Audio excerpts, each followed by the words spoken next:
I'd like to take a moment to describe um, the different grouping widgets that you can use.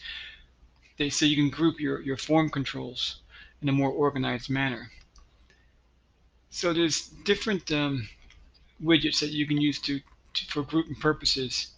There's a frame, a labeled frame, a pane window, which I really never used before, and then we have the notebook, which is a tabbed frame, and each tab can have its own widgets. Notice that these buttons are different. So let's start with this function straight away. This guy, the author of this code, he did this function create buttons because he's going to be creating a whole bunch of buttons. 3 buttons here, 3 buttons here, 3 buttons here, 3 buttons here, and they're all going to have essentially the same caption, just a different letter. So they all say do task, but a different letter. So he created this function that creates 3 buttons, and the widget that's going to host the buttons, is going to be it's going to be one of the arguments. So this frame is going to be the host of these 3 buttons. So when this variable parent, it's going to be actually an alias for this frame that's hosting these 3 buttons. And then these 3 variables are hosting the letters that's going to be appended onto the string do task.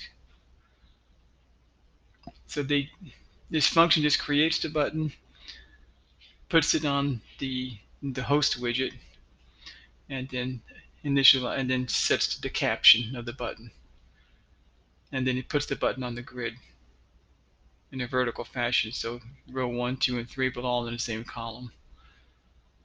So let's talk about these grouping widgets. The frame is the first one.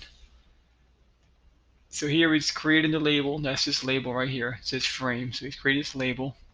He puts it on the actual window, the main window, and then the text is frame. And then he puts it on the grid, row 1, column 1.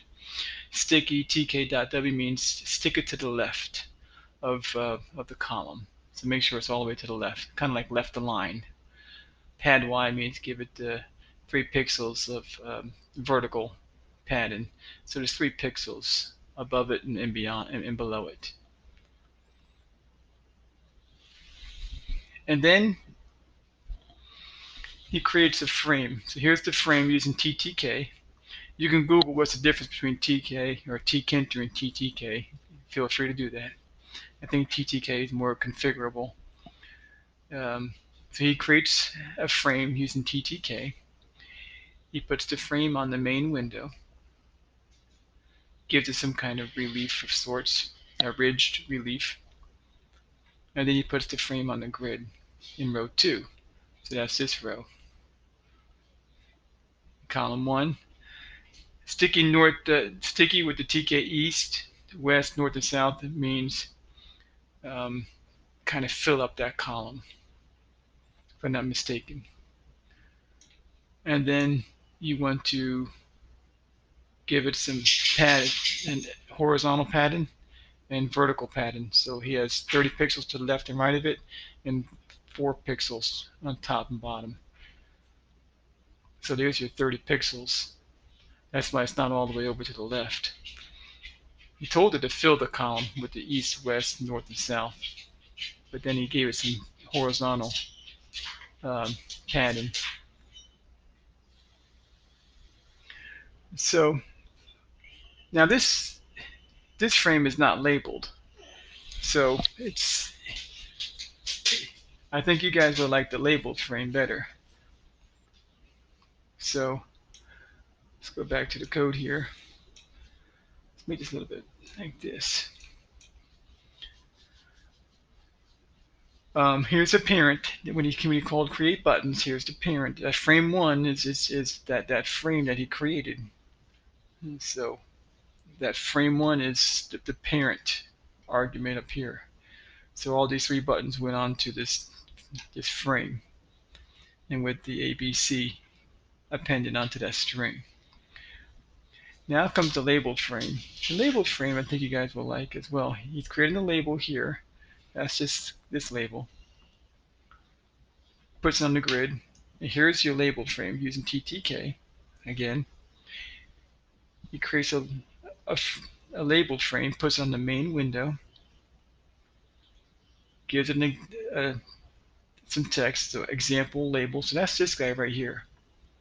So you see that what this labeled frame does is it gives you like a little border on the outside, and then it gives you a label to let the user know, what are these controls or these widgets used for.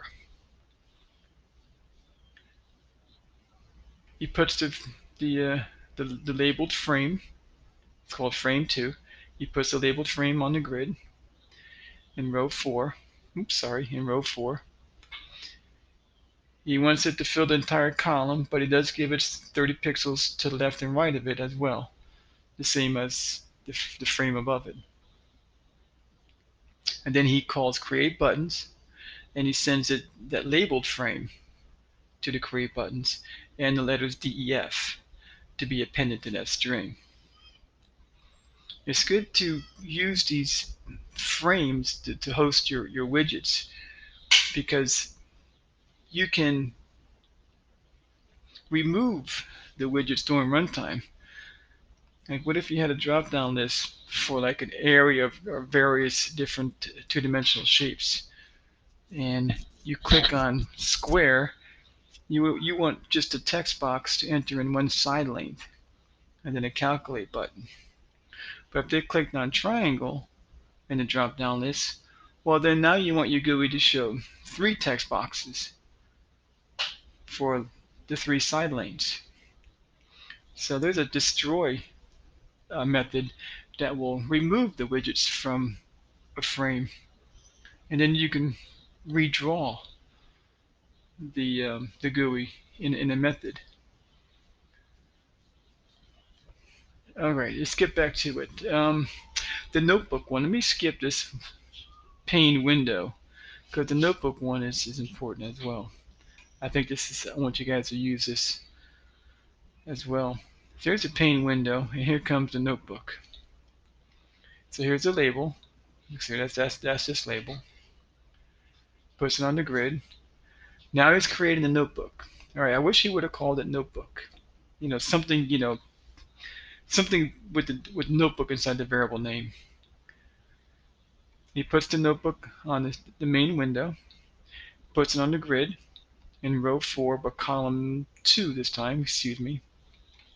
Again, we're filling the whole column. So we're going to use east, west, north, and south. If you just use, for example, east, that's kind of like right aligned inside the column. If you just use tk.w, that's left aligned, that's west. If you just use tk.n for north, that puts it kind of like in the top of the column, and obviously south is in the bottom of the column. And then here's how you create the tabs. It's very simple. You would think this would not work, but it's the same statement on the right hand side. Frame 4 is the notebook. So we have tab 1, and then he uses his notebook variable. Frame 4 is the notebook. And he creates 3 frames. So each one of these is a frame. That's a frame, that's a frame, and that's a frame. And then he adds the tabs. He adds the tabs to the notebook. Frame 4 is the notebook. So dot add, there's your tab 1. Here's how you set the text to the tab 1, see tab 1. Compound means, I want to say it's kind of like keep it to the top. Then you tab 2, add tab 2, set the text, add tab 3, set the text. And then he's going to go ahead and, remember, these are These are frames. Now, tab 1, tab 2, and tab 3, they're actually frames. And he's going to send each of these frames to the create buttons. And he's going to create those 3 buttons and append the JKL and the NNO and the PQR to that string that's up there. See? Where's that? Excuse me.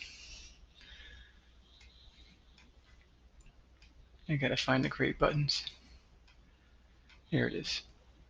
So ABC is an alias for these the the string characters that is being sent. The ABC was sent, that was appended, and then the DEF ABC stored the characters DEF, and that was appended to the string do task and then some letter. And that's the caption that goes on each button. So that's how to group your widgets. That's do a quick little tutorial on that one. You don't need a create buttons method. You just use it for to help him because he did all these buttons. He didn't want to keep rewriting the code. If you want, because you're going to be, if you ever use like the notebook, it would be nice to create text boxes, a text box method, especially if you're doing like an area or a volume calculator of different shapes. You're going to have either one text box or 2 text box or 3 text box. Same with the labels that go to the left of the text boxes. Send the widget that's going to host the text boxes in the label to a method and have it create the label or the text box. All right, thank you for listening. Bye bye.